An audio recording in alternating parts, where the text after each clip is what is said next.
El doxing, o doxeo en español, es una categoría de delitos informáticos que consisten en, usando diferentes técnicas, obtener y hacer pública la información personal de una persona que de otra manera sería anónima, yendo desde cosas como descifrar dónde vive alguien a punta de imágenes de Facebook, hasta cosas como rastrear la dirección IP de una persona y descifrar su ubicación, su nombre, y cualquier otro tipo de información sensible. Es una de las maneras más básicas y directas de vulnerar la seguridad informática de una persona, y que especialmente hoy en día todos nos hemos vuelto conscientes de lo fácil y accesible que puede llegar a ser nuestra información por internet. Sin embargo, hubo una época en donde la gente no era tan paranoica con su información en internet, en donde cosas como nuestra dirección o nombre completo, la gente la publicaba en Facebook como si nada, durante una época en la que a todo el mundo se le olvidó que eso de que internet está lleno de locos y gente peligrosa no solo era cosa de boomers y mamás conservadoras, sino que sigue siendo muy real. Y esto le quedó claro a todo el mundo de la peor de las maneras posibles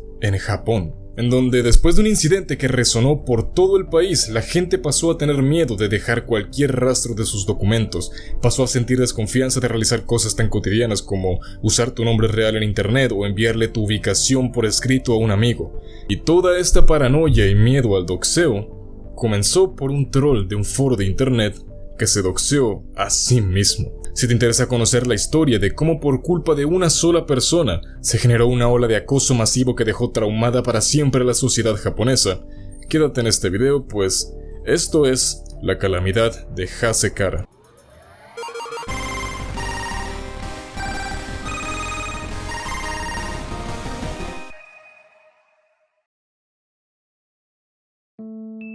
Esta historia comienza no en donde todas las mejores y peores historias, sino en un lugar de internet que para nosotros es muy desconocido, en un por aquel entonces joven tablón de texto japonés llamado Nichan, el precursor de los foros chan como los conocemos hoy en día. En un día en 2009, cuando apareció un usuario con el seudónimo de Taichi Yagami, como el protagonista de Digimon, y llegó a uno de los servidores más importantes y prominentes de Nichan solo con la intención de joder, trolear, ser edgy y cagarse en la madre y el padre de todo el mundo, pasando desde insultos xenófobos, humor negro de ese que no le hace gracia a nadie, e incluso jactándose de ser un acosador sexual, consumir alcohol siendo menor de edad e incluso dejando entrever la posibilidad de que poseyera material CP. Y Taichi se sentía tan seguro con respecto a su anonimato en Nichan que todos sus posts utilizaba el mismo código identificador, un número que Nichan asigna a tus posts que podías cambiar a tu gusto, pero que Taichi elegía no hacerlo, solo para que cuando soltara una de sus barrabasadas, todo Nichan supiera que fue él. Y se había hecho ya un nombre infame dentro de la comunidad de Nichan. Pero fue en 2013 cuando Taichi vería por primera vez las repercusiones de sus actos. Taichi en repetidas ocasiones se solía burlar de gente sin educación universitaria, y siendo así, un día este publicó una carta de aceptación a una prestigiosa universidad japonesa, cubierto, obviamente, para que no se viera su nombre ni su información, pero a la gente de Nichan le dio igual y a las horas encontraron la lista de la clase de admisión de ese año y en nada terminaron identificando a Taichi Yagami como Ryuta Hasegawa, de 17 años. Taichi estaba jodidísimo. Años de estar rompiendo las bolas en Nichan estaban a punto de explotarle en la cara, pero en vez de hacer lo que cualquier otra persona en esa situación, que sería disculparse o cuanto menos desaparecer después de ver la cagada que se había mandado, Taichi amenazó con que iba a demandar a todos quienes estuvieran involucrados en la filtración de su información. Y no estaba jodiendo. Taichi acudió al bufete de abogados Koshin Law Firm y contrató al verdadero gran protagonista de esta historia,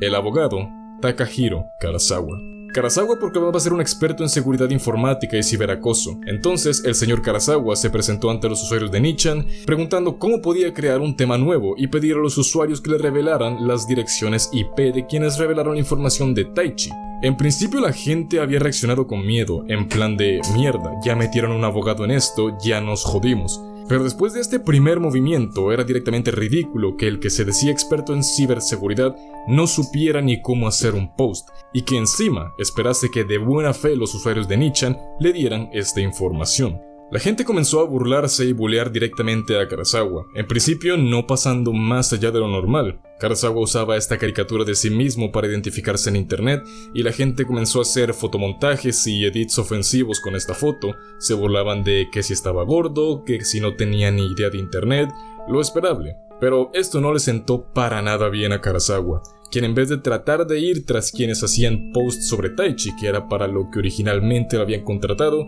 fue tras quienes hacían los posts sobre él, lo que hizo que la comunidad lo tachara de inescrupuloso y poco profesional. Y por supuesto que gracias a esto nadie se lo tomaba para nada en serio. Mientras Karazawa más trataba de amenazar legalmente a quienes lo fastidiaban, los memes y los montajes más llegaban. Incluso llegando a realizar un modelo 3D de su imagen de perfil para el programa Miku Miku Dance o MMD, el cual se utilizó ya sea para ponerlo en situaciones ridículas y humillantes, hasta volverlo directamente un acosador sexual de monas chinas pintándolo como un pervertido. Incluso a finales de este año se llegó a crear en Nichan un apartado en el foro exclusivamente para hablar sobre Takahiro Karazawa, y es aquí en donde todo comenzó a ir a peor.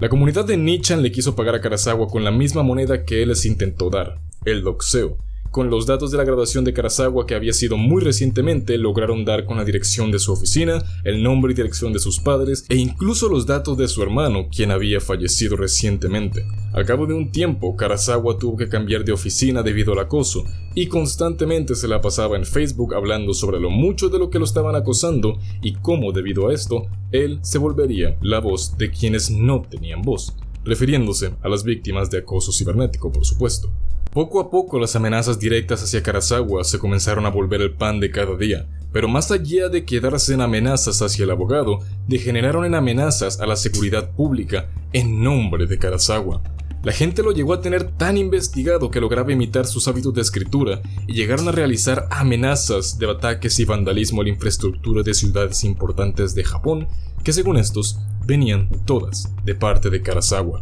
De igual manera se comenzaron a propagar viruses con la imagen de Karazawa que bloqueaban el equipo de quienes lo instalaban y arrojaban un mensaje supuestamente de parte de él que pedía 30.000 yenes a cambio de desencriptar la información, y por supuesto que se volvió uno de los ransomware más extendidos de todo Japón por aquellos años. Pero eso era apenas una probada de todo lo malo que terminó sucediendo, consecuencia de esto. Y para explicar bien lo que acontecería a partir de este punto, te tengo que hablar sobre un grupo de yoga que se convirtió en una secta terrorista que realizó múltiples ataques químicos y causaron la muerte de decenas de personas en Japón durante los años 90.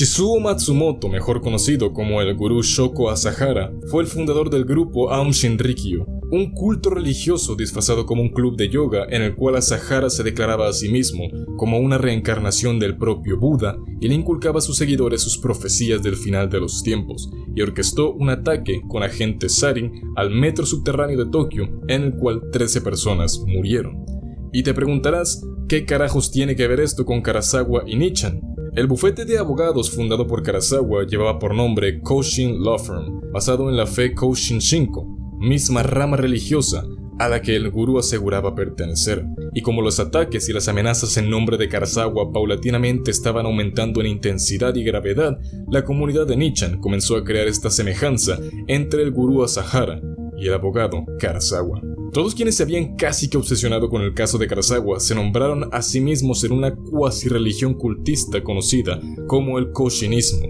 y ellos se renombraron como los Koshinitas. Los Koshinitas se dividieron de manera extraoficial en distintos grupos, todos con diferentes intereses. Los misioneros eran quienes de manera no necesariamente irónica extendían las creencias del Koshinismo y la adoración hacia la figura de Karazawa, realizando actos de vandalismo cibernético menores como cambiar información en las páginas de la Wikipedia. Los investigadores, que eran quienes se dedicaban básicamente a continuar acosando a Karazawa, averiguando sus horarios diarios e incluso utilizando drones para monitorear los alrededores de la oficina de Karazawa.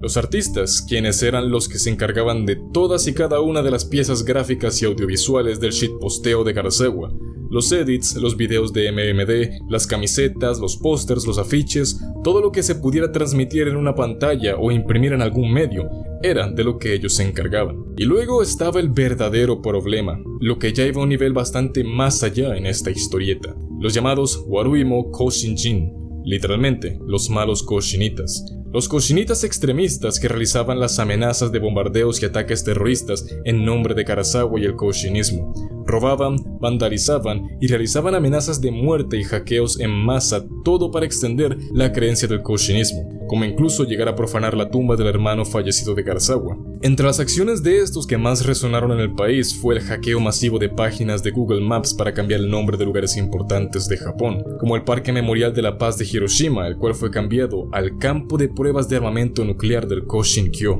o los cuarteles generales de la Policía Metropolitana de Tokio, el cual pasó a ser el Aunshinrikyo Saitian, que era el nombre que este grupo le puso al lugar en donde guardaban el agente químico que utilizaron para los ataques. En febrero de 2016, 17 instituciones del gobierno japonés, incluida la Embajada de los Estados Unidos en Tokio, recibieron amenazas de bomba firmada por Takahiro Karazawa, y un chico de 22 años fue arrestado por estas amenazas. Este declaró que él veía al abogado Karazawa como si fuera un juguete, y que para él jugar con ese juguete era divertido.